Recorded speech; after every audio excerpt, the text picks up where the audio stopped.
الإحسان TV. أبا بكر دعوتك لو أجبتا إلى ما فيه حظك لو عقلتا إلى علم تكون به إماما مطاعا إن نهيت وإن أمرتا. أعوذ بالله من الشيطان الرجيم. بسم الله الرحمن الرحيم. الحمد لله رب العالمين، والصلاة والسلام على أسعد النبيين وأشرف المرسلين وعلى آله وصحبه أجمعين. أما بعد، السلام عليكم ورحمة الله وبركاته.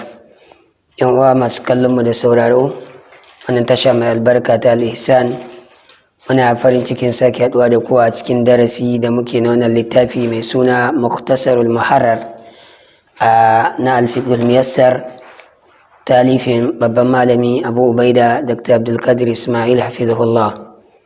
A karatuttukanmu da suka gabata mun tsaya a cikin babu adabi qada'il hajati.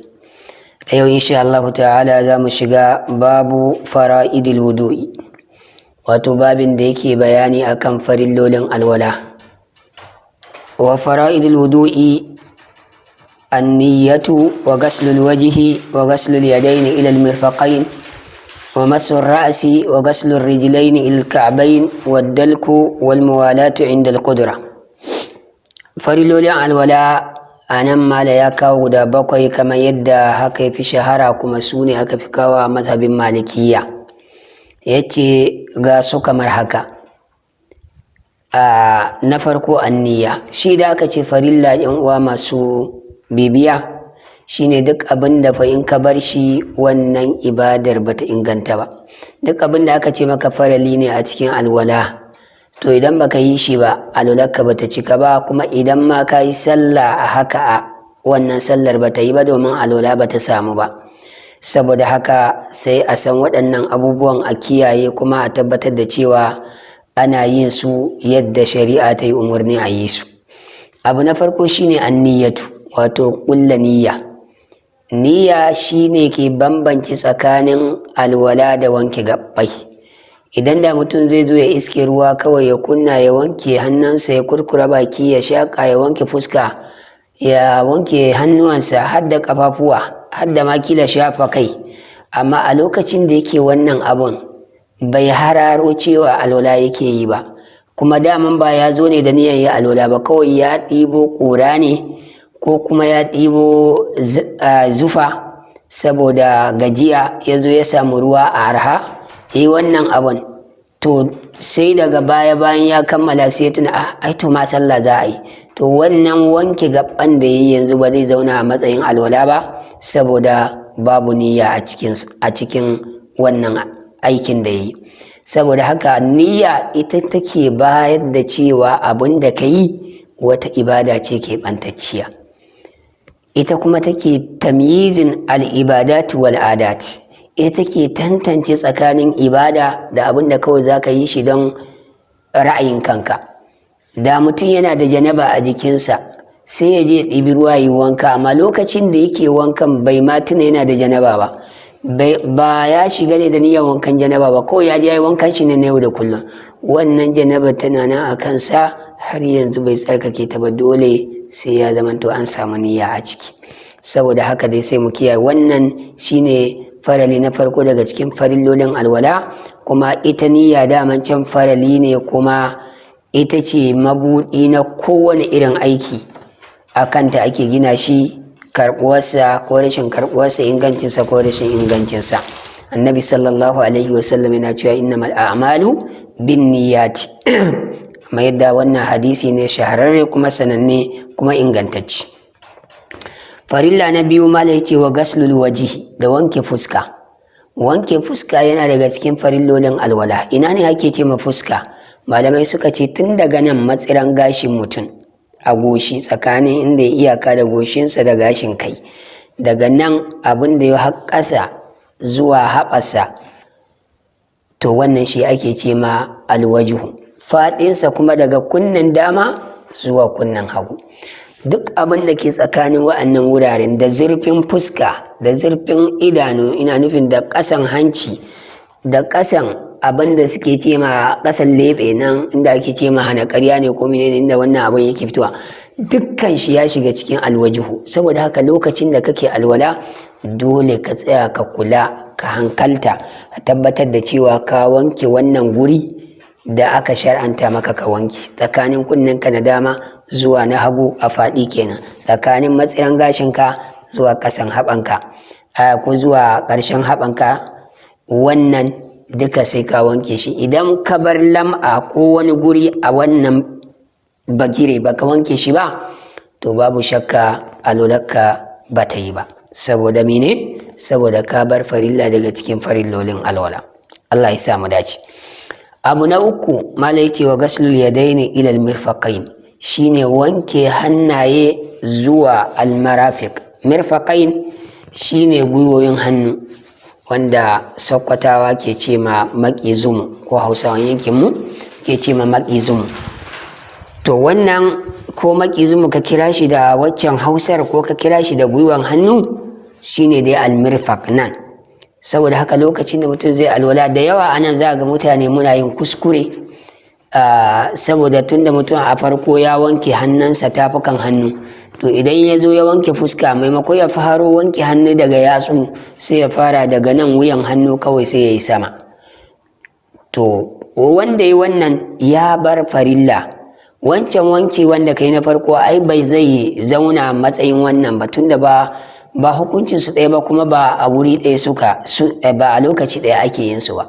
Shi wancan wanke hannu zuwa wuyan hannu da shi ake farawa kafin a kai ga kuskuren baki ga shakarwa da wanke fuska ma. Shi kuma wannan yanzu an zo ne zuwa ga faralin da Allah ya ambata a cikin Qur'ani, fagsilu wujuhakum wa aydiyakum. Saboda haka dole ka faro wanke hannu tun daga yatsunka har zuwa gwiwan hannunka, gabansu kuma da bayansu. Saboda haka sai a kiyaye, shi ma wannan farali ne daga cikin farillolin alwala. Ba tare da shi ba, ma'ana in aka bar shi alwalan mutum bata cika ba, kuma in yi sallah ba shi da sallah. Farali na hudu mala yake wa mashur ra'asi, da shafan kai. Shafan kai shine mutum ya shafa kansa.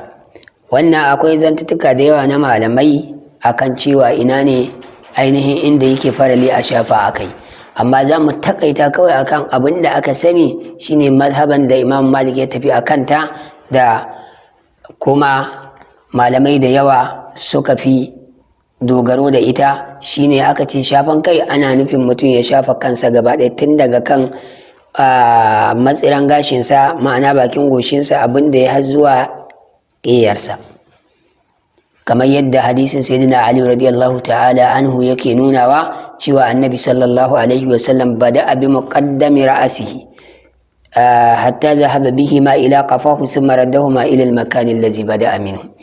Lokacin da annabi sallallahu alaihi wasallam ya zo shafa kai, ya fara tun daga farkon kansa, tun daga farkon matsiran gashi, ya tafi da hannayensa guda biyu har sai da ya kai kafahu, wato kokon kansa can ƙarshen kokon kai, sun maraddahu ma ilal makanin lazi bada'a, sannan ya dawo da su zuwa ga inda ya fara.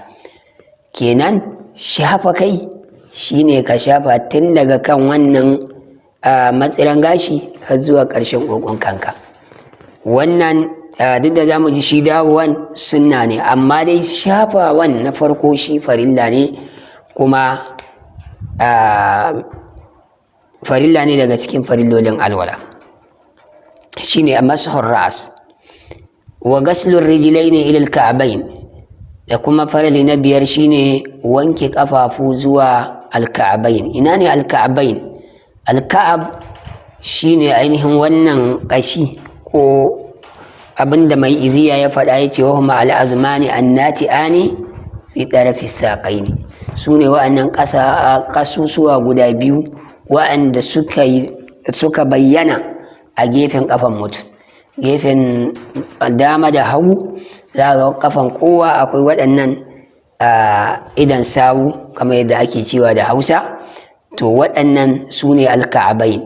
Da haka nan ma idan mutum ya zo zai wanke kafafunsa sama da ƙasa har zuwa wannan gurin. Kuma dole wurin wanke kafa mutum ya kula da ainihin bayan kafansa, ma'ana diddigensa da agaransa, domin manzon Allah sallallahu alaihi wasallam yana cewa asbigul wudu'a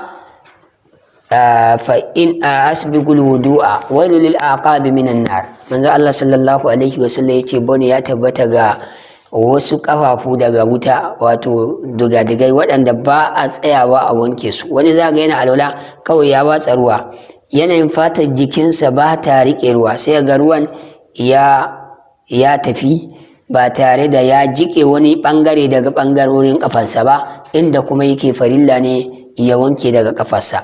Saboda haka dai idan mutum ya zo wanke ƙafa, to dole ya kula ya tabbatar da cewa ya wanke ƙafarsa ciki da waje har zuwa bakin waɗannan idan sawu waɗanda aka yi umarni da a wanke su, kamar yadda Allah ya ce wa arjulakum ilal ka'abain.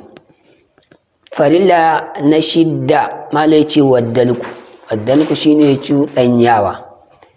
A mazhabin malikiya da mutum zai zo kawai ya tare ruwa, ya tara hannunsa, ruwa ya jiƙe hannunsa ba tare da ya sa ya cuɗanya ba, to alularsa ba ta yi ba.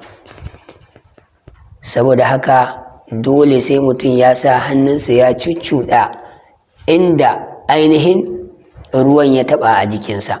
Suka ce ba dole ne cuɗanyawa da zuba ruwa su zama a lokaci ɗaya ba, ma'ana ba dole ne sanda nake zuba ruwa a ƙafana kuma ya zama sannan nake cuccuɗawa ba. A'a, zan iya zuba ruwa in cuɗanya, in dawo in zuba in cuɗanya, amma dai abin da ake bukata ya zama shi cuɗanyawan an same shi, wajibi ne kuma farilla ne daga cikin farillolin alwala. Farali na bakwai kuma na ƙarshe shine almuwalatu. Almuwalatu ka iya cewa jerantawa ko gaggautawa, shine wanda suke ta'abirinsa a wasu wurare da alfauru.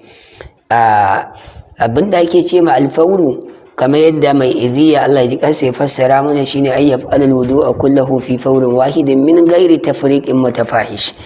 Mutum ya alwalansa gaba ɗaya a lokaci ɗaya a jere ba tare da ya tsaya ya raba tsakanin alwalan irin raba wanda zai yi muni ba. Mutum ya wanke fuskarsa kawai ya ci gaba da firansa, ko ya kama yin wani abu, ko ya kama danne waya, ko ya ɗauki waya yana magana, har kila ma ya ɗauki tsawon lokacin da fuskar tasa ta bushe ma, sannan kuma ya dawo ya ce zai ɗora daga inda ya tsaya. A'a, lallai a samu tartibi, shine ya zamanto kana wanke fuska, kana wanke hannu, za ka kurkura baki, kana gamawa za ka shaƙa ruwa, kana gamawa za ka wanke fuska har zuwa dai ƙarshe. Wannan shine suke ce ma almuwalatu ko alfauru. Amma suka ce indal kudurati, idan akwai ikon yin hakan. Ta yi wani bashi da lafiya da yadda ba zai iya jeranta su ba, kila in ya ɗan wanke wannan dole sai ya ɗan tsaya ya huta saboda wani lalura, to wannan babu laifi a kansa, tunda akwai laluran da ta hana shi ya aiwatar da wancan farilla. Wannan su ne farillolin alwala guda bakwai. Maɗu a darasi na gaba inda za mu yi bayani akan sunanul wudu'i. Subhanakallahumma bihamdika ashhadu an la ilaha illa anta astaghfiruka wa atubu ilaik.